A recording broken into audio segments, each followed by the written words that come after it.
السلام علیکم ورحمۃ اللہ تعالی وبرکاتہ۔ نحمده ونصلی ونسلم علی رسولہ الکریم، اما بعد فاعوذ باللہ من الشیطان الرجیم، بسم اللہ الرحمن الرحیم۔ ان اللہ وملائکتہ یصلون علی النبی یا ایہا الذین آمنوا صلوا علیہ وسلموا تسلیما۔ اللہم صلی علی سیدنا و مولانا محمد معدن الجود والکرم وآلہ الکرام وابنہ الکریم وبارک وسلم صلاۃ و سلاما علیک یا رسول اللہ صلی اللہ تعالی علیہ وسلم۔ نبوت کے تعلق سے عقائد بیان کیے جا رہے ہیں، اور 21واں عقیدہ، اللہ تبارک و تعالی نے انبیاء کرام علیہ السلام کو اپنے غیوب پر اطلاع دی۔ زمین و آسمان کا ہر ذرہ ہر نبی کے پیش نظر ہے، یعنی تمام انبیاء کرام زمین و آسمان کے تمام ذروں کو دیکھ رہے ہیں۔ یعنی جب ذرہ جو ہوتا ہے نا، وہ سب سے چھوٹی چیز کی مثال جب دی جاتی ہے تو اس کے لیے ذرہ کہا جاتا ہے۔ تو جب سب سے چھوٹی چیز کو ملاحظہ کر رہے ہیں، دیکھ رہے ہیں، تو بڑی چیزوں کو تو بدرجہ اولا دیکھتے ہیں اور بدرجہ اولا ملاحظہ فرماتے ہیں۔ تو یہ انبیاء کرام کے علم غیب کا عالم ہے۔ حضور پاک صلی اللہ علیہ وسلم کے علم غیب کے تعلق سے جو بہت سارے دلائل ہمارے علماء نے دیے ہیں اور جو قرآن و حدیث کے اندر موجود ہیں، اس میں سے ایک حدیث پاک آپ حضرات کے سامنے پیش کروں تو آپ کا ایمان تازہ ہو جائے گا۔ صحیح مسلم کے اندر یہ حدیث پاک ہے۔ اللہ کے رسول صلی اللہ علیہ وسلم نے ارشاد فرمایا کہ ان اللہ زوى لی الارض فرأیت مشارقها ومغاربها، کہ اللہ تبارک و تعالیٰ نے میرے لیے زمین کو سمیٹ دیا، زمین کو سمیٹ کے میرے سامنے پیش کر دیا، تو میں نے اس کے مشرقوں اور اس کے مغربوں کو دیکھ لیا۔ اس کے مشرقوں اور اس کے مغربوں کو دیکھ لیا کا مطلب کیا ہوا کہ پوری روئے زمین کو حضور پاک صلی اللہ علیہ وسلم نے ملاحظہ کر لیا، اور اس طرح سے ملاحظہ کر لیا جیسے کہ مثال کے طور پر ہمارے ہاتھ میں ایک کوئی گیند رکھی ہوئی ہو تو اس کو ہم کیسے دیکھیں گے؟ اچھا، یہ تو ایک مثال دی ہے، جبکہ یہ مثال بھی ناقص اور ادھوری ہے، کیونکہ جو گیند ہمارے ہاتھ میں ہوگی نا تو ہماری نگاہ کی طرف جو اس کا حصہ ہے وہ ہمیں نظر آئے گا، جو دوسری سمت میں، مخالف سمت میں، اپوزٹ ڈائریکشن میں جو اس کا حصہ وہ ہمیں یہاں سے تھوڑی نظر آئے گا۔ جبکہ حضور پاک صلی اللہ علیہ وسلم کی شان یہ ہے کہ وہ روئے زمین کو اس طرح ملاحظہ فرماتے ہیں کہ جیسے آگے سے دیکھتے ہیں ویسے پیچھے سے بھی ملاحظہ فرماتے ہیں، اور حضور پاک صلی اللہ علیہ وسلم کے دیکھنے کے لیے کوئی چیز رکاوٹ اور آڑ بھی نہیں بنتی۔ یہ پہاڑ ہیں، یہ بلڈنگیں ہیں، کوئی چیز رکاوٹ نہیں بنتی ہے۔ یہ حضور پاک صلی اللہ علیہ وسلم کی شان ہے، اور یہ حدیث پاک آپ حضرات نے سماعت فرمائی۔ اور اس کے تعلق سے ایک بات یہ آئی تھی کہ قرآن پاک میں بعض آیتیں ایسی ہیں جن سے علم غیب کی نفی سمجھ میں آتی ہے کہ اللہ تبارک و تعالیٰ نے کسی کو علم غیب نہیں عطا فرمایا، اور بعض آیتیں ایسی ہیں کہ جن سے علم غیب کا اثبات سمجھ میں آتا ہے۔ یعنی یہ ثابت ہوتا ہے کہ اللہ تبارک و تعالیٰ نے اپنے نبیوں کو، اپنے خاص بندوں کو علم غیب عطا فرمایا ہے، تو ہم تو پورے قرآن کو ماننے والے ہیں الحمدللہ۔ تو ان دونوں آیتوں پر کس طرح عمل ہوگا، یہ دونوں طرح کی آیتوں پر کس طرح سے عمل ہوگا، تو ہمارے علماء نے دونوں طرح کی آیتوں میں تطبیق دی ہے، کیونکہ قرآن پاک ہے، اس میں ٹکراؤ تو ہو نہیں سکتا، اس میں تعارض تو ہو نہیں سکتا۔ یہ کوئی کہہ دے کہ یہ دونوں آیتیں ایک دوسرے کے خلاف ہیں، یہ ایک جگہ تو علم غیب ثابت ہو رہا ہے تو دوسری جگہ علم غیب کی نفی ہو رہی ہے، تو قرآن پاک کی آیتوں میں ٹکراؤ ہو گیا۔ کوئی یہ کہے، ایمان والا تو ہرگز ایسا نہیں کہہ سکتا، اور یہ ہو بھی نہیں سکتا کہ قرآن پاک کی آیتوں میں تعارض ہو۔ تو پھر دونوں طرح کی آیتوں کا مطلب کیا ہے، اور دونوں طرح کی آیتوں پر عمل کیسے ممکن ہوگا؟ تو ہمارے علماء کرام نے فرمایا کہ جن آیتوں میں نفی آئی ہے، یعنی جن آیتوں میں علم غیب کا انکار آیا کہ اللہ کے سوا کوئی علم غیب نہیں رکھتا ہے، تو اس سے مراد علم غیب ذاتی ہے، یعنی ذاتی طور پر تو صرف اللہ تبارک و تعالیٰ ہی عالم الغیب ہے۔ اور جن آیتوں میں علم غیب کا ثبوت ہمیں ملتا ہے کہ اللہ اپنے خاص بندوں کو علم غیب عطا فرماتا ہے، تو اس سے مراد علم غیب عطائی ہے، یعنی اللہ کی عطا سے جن کو علم غیب ملا ہے۔ اور یہ بات پہلے ہی بیان ہو چکی کہ علم غیب عطائی یہ مخلوق ہی کا خاصہ ہے۔ علم غیب عطائی اللہ تعالیٰ کے لیے ہو ہی نہیں سکتا۔ عطائی کا مطلب کسی کا دیا ہوا، اللہ کا علم کسی کا دیا ہوا تھوڑی ہے۔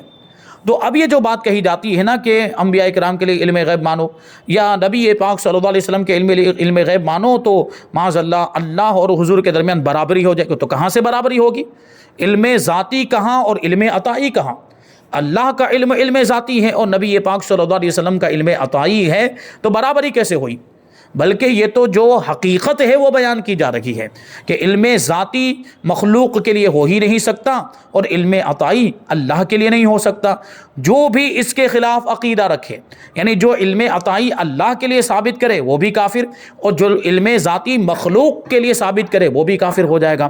اور حضور پاک صلی اللہ علیہ وسلم کا جو علم غیب ہے نا، اس سے پہلے جو اعلیٰ حضرت رضی اللہ تعالیٰ عنہ نے جو فرمایا، اس کا جو میں نے حوالہ دیا تھا، فتح و رضویہ شریف کا حوالہ دیا تھا کہ حضور پاک صلی اللہ علیہ وسلم کا علم غیب کلی ہے، یعنی تمام چیزوں کا علم اللہ تبارک و تعالیٰ نے ہمارے آقا کو عطا فرمایا، لیکن اس کے باوجود حضور پاک صلی اللہ علیہ وسلم تمام اولین اور آخرین کے تمام احوال کو، تمام واقعات کو جانتے، جو کچھ ہو چکا، جو کچھ ہونے والا، جو حدیث پاک میں نے آپ کو سنائی تھی، سب حضور پاک صلی اللہ علیہ وسلم جانتے ہیں۔ اور یہ بیان کرنے کے بعد اعلیٰ حضرت نے آخر میں نتیجے کے طور پر کیا کہا تھا کہ پھر ان کے علم کے وہ تمام سمندر، یعنی حضور کے علم کے تمام سمندر اور جمیع علوم اولین اور آخرین مل کر علم الہی سے وہ نسبت نہیں رکھتے، یعنی حضور پاک صلی اللہ علیہ وسلم کا علم اللہ تبارک و تعالیٰ کے علم کے مقابلے میں کیا اس کا درجہ ہے، وہ بیان کر رہے ہیں کہ حضور پاک صلی اللہ علیہ وسلم کے علم کے سمندر، علم سارے کے سارے مل کر بھی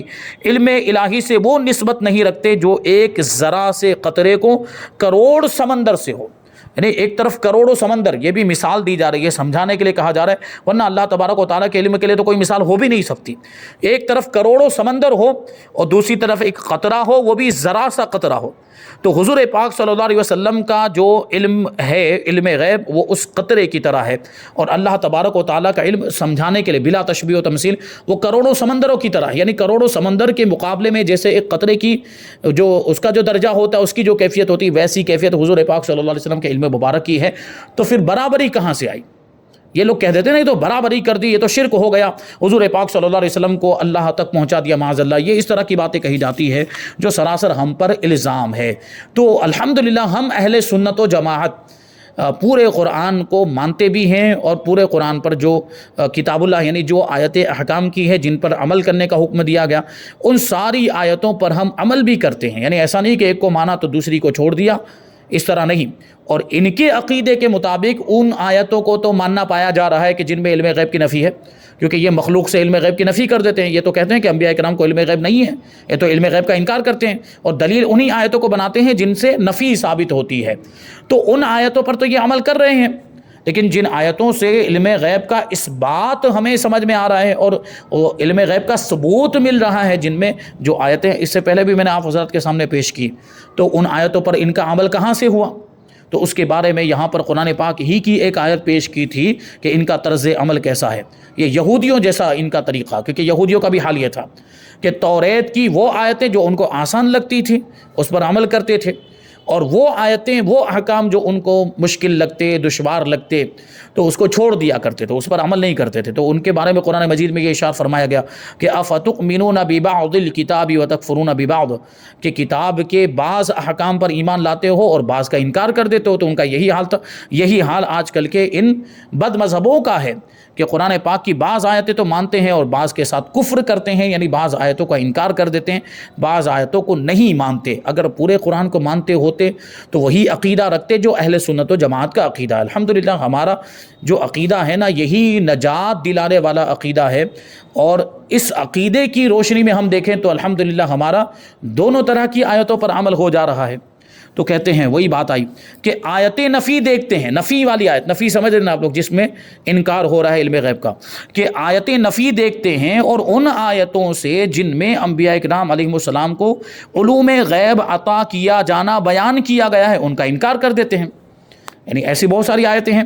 یہ دیکھیے ایک آیت کریمہ آپ حضرات کے سامنے پیش کروں، یہ سورہ جن کی آیت ہے، عالم الغیب فلا یظہر علی غیبہ احدا الا من ارتضی من رسول، کہ وہ عالم الغیب ہے۔ کون؟ اللہ تبارک و تعالی، غیب کا جاننے والا وہی ہے، اور اپنے غیب پر کسی کو بھی مطلع نہیں فرماتا، یعنی اپنے غیب پر کسی کو بھی قابو نہیں دیتا، کسی کو بھی علم غیب نہیں دیتا، سیدھا مطلب یہ ہوا۔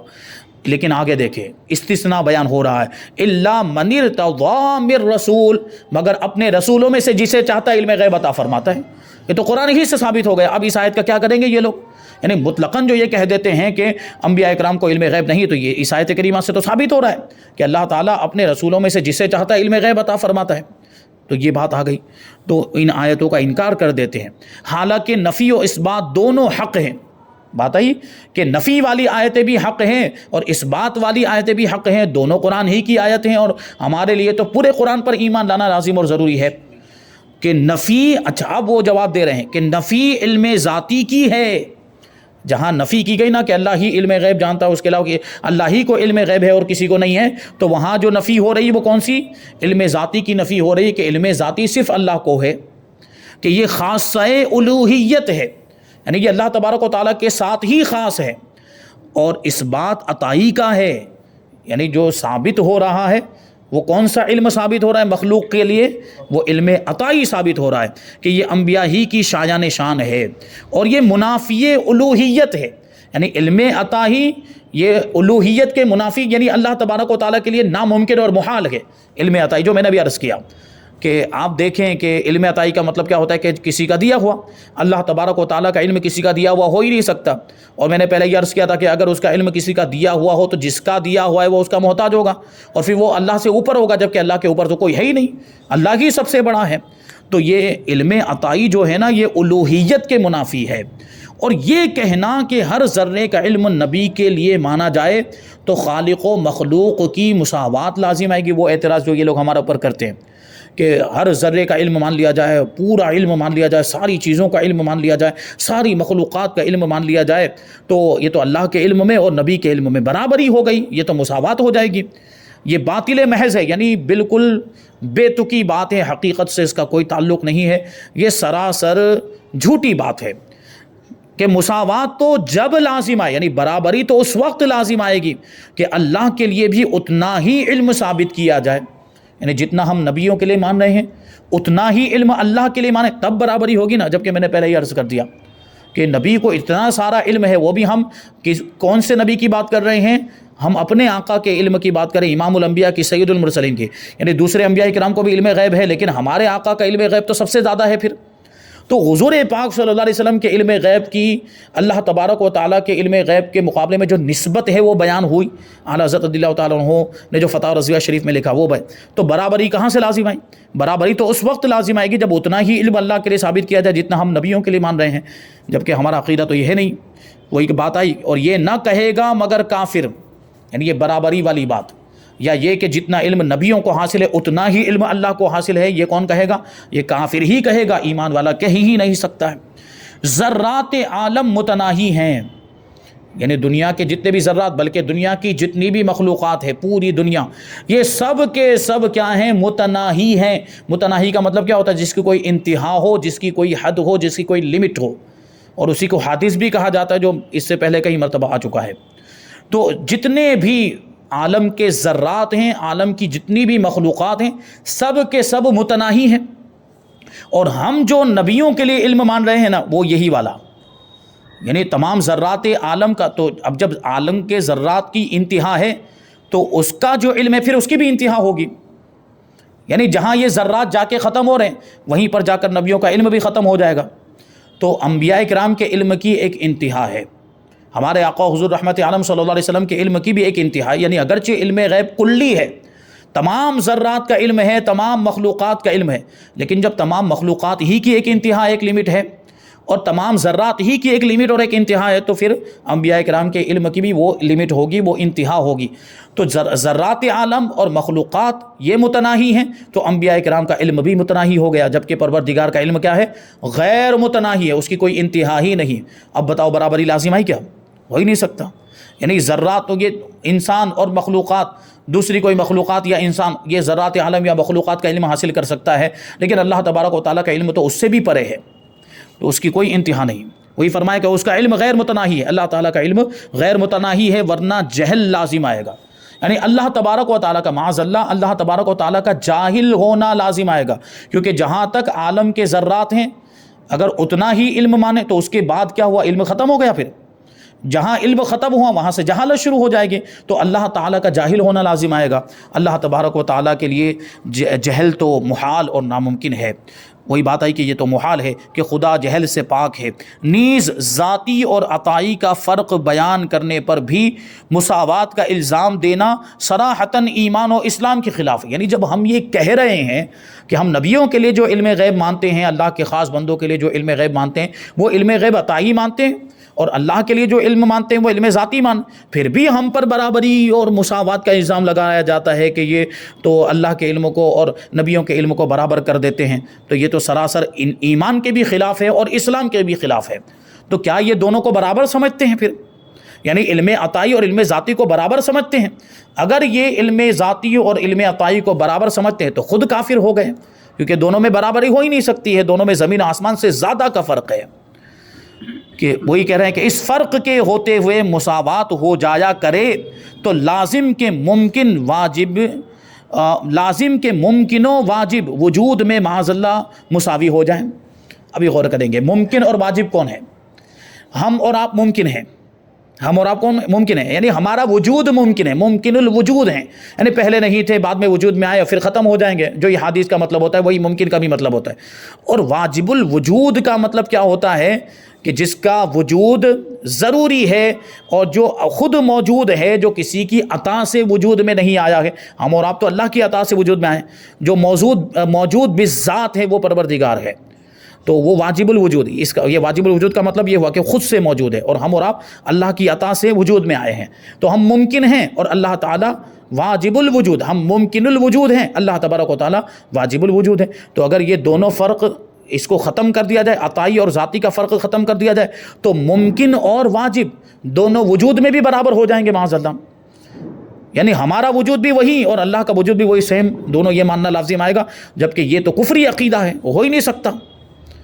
تو لازم کہ ممکن اور واجب وجود میں معاذ اللہ مساوی ہو جائیں، کہ ممکن بھی موجود اور واجب بھی موجود۔ یعنی یہی بات اگر کریں کہ صرف علم کو لے لیا اور ذاتی اور عطائی کی قید کو ہٹا دیا، تو یہاں پر ہم اور آپ جو بات کر رہے ہیں نا کہ اللہ کا وجود ذاتی ہے اور ہمارا وجود عطائی ہے، اللہ کا دیا ہوا ہے، تو پھر وجود میں بھی پھر یہی بات کریں وہ لوگ کہ ہم بھی موجود ہیں، اللہ بھی موجود ہے، تو وجود میں دونوں برابر ہو گئے۔ تو معاذ اللہ یہ تو بہت بڑا گناہ، بلکہ یہ تو کفر ہے۔ تو اور وجود، وہی بات آئی کہ وجود میں مساوی کہنا، یعنی مخلوق کو اللہ تبارک و تعالیٰ کو وجود میں مساوی کہنا، یہ صریح کفر ہے، یعنی بالکل صاف کفر ہے، کھلا ہوا شرک ہے۔ انبیاء اکرام علیہم السلام غیب کی خبر دینے کے لیے ہی تو آتے ہیں۔ ارے بلکہ نبی کا مطلب ہی ہوتا ہے خبر دینے والا۔ ان کی لغت میں، ان کی ڈکشنری میں، ان کے مدرسوں سے چھپی ہوئی، ان کے کتب خانوں سے چھپی ہوئی ڈکشنریوں میں نبی کا یہ مطلب لکھا ہوا ہے، غیب کی خبر دینے والا۔ غیب بھی ہے لفظ غیب، پھر بھی نہیں مان رہے، وہ ترجمہ بھی کر رہے ہیں لیکن پھر بھی نہیں مان رہے۔ اچھا کبھی ہو سکتا ہے ڈنڈی مار کے لفظ غیب نکال دیں اور صرف بولیں کہ خبر دینے والا۔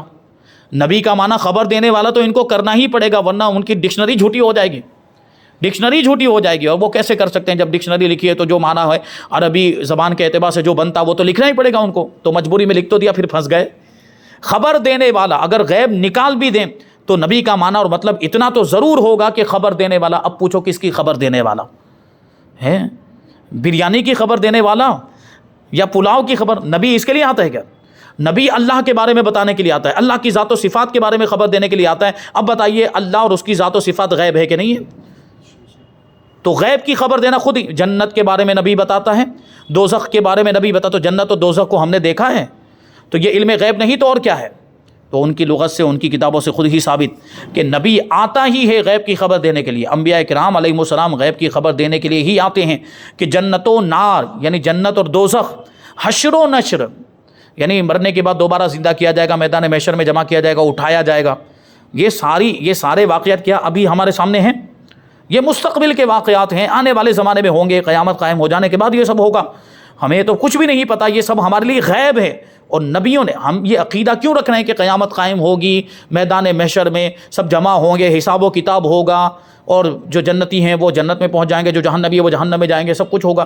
یہ سب ہمیں کیسے پتہ چلا؟ نبیوں نے بتایا تبھی تو ہمیں پتہ چلا ہے، نبیوں کے بتانے سے تو پتہ چلا۔ اب بتائیے کہ ان کو کہاں سے یہ علم آیا؟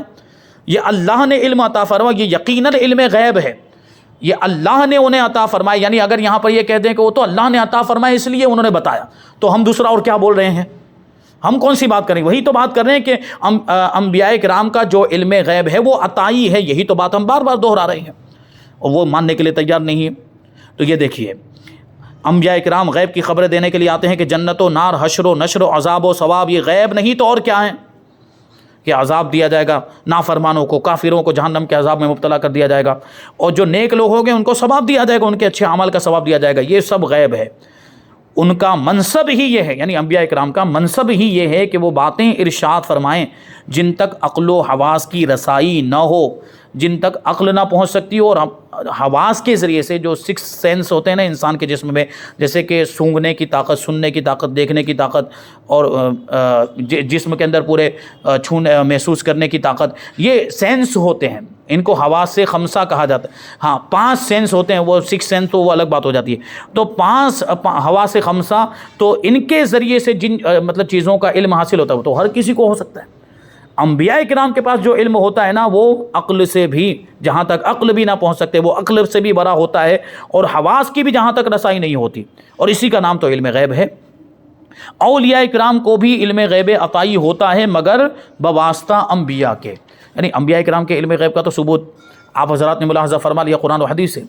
اور بعض واقعات آپ نے اولیاء کرام کے بھی ایسے سنے ہوں گے کہ وہ بھی غیب کی خبریں دیتے ہیں، آنے والے واقعات کی خبریں دیتے ہیں، تو ان کو بھی علم غیب ہے۔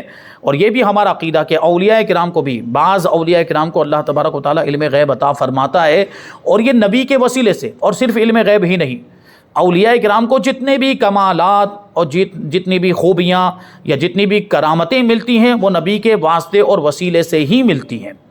تو یہ اولیاء کرام کے علم غیب کا معاملہ ہے، اور یہ ان کی شان ہے۔